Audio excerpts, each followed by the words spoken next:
You've stolen something small. Let us say you walked out of a store and realized later. They didn't charge you for an item in your cart. Nobody saw. You'll never get caught. You're home free. So why does something inside you demand you go back? Not fear of consequences, there are none. Something else. A judge rendering verdict even though the courtroom is empty. This is guilt, and it operates against every principle of self-interest, survival and pleasure maximization that materialism claims drives human behavior. Now flip it.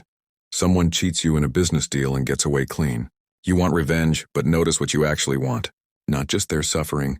You want them to feel guilty. You're furious if they show no remorse, because you expect their conscience to condemn them the way yours would condemn you for the same act. You're demanding their internal judge render the same verdict yours would. This proves you know they have one.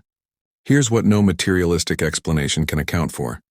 Evolution rewards self-preservation, yet guilt punishes you for successfully surviving. Nature operates on survival of the fittest, yet we're the only species that feels shame for winning through deception. Physics and chemistry describe particles in motion, yet somehow produce an ought that contradicts is.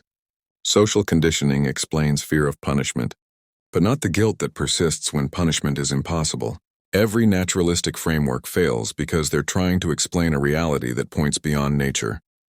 But here's the final proof.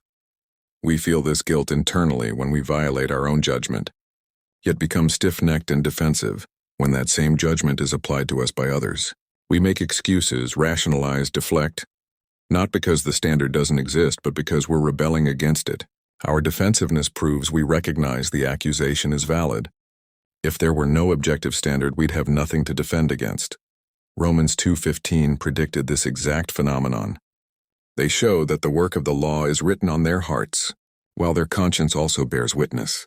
We're made in the image of a righteous God, and the guilt we can't escape, even as we fight the judgment we deserve, is His voice, His law, His image stamped into our being. Your conscience is God's safeguard operating even in those who deny Him, and your very rebellion against it proves He exists.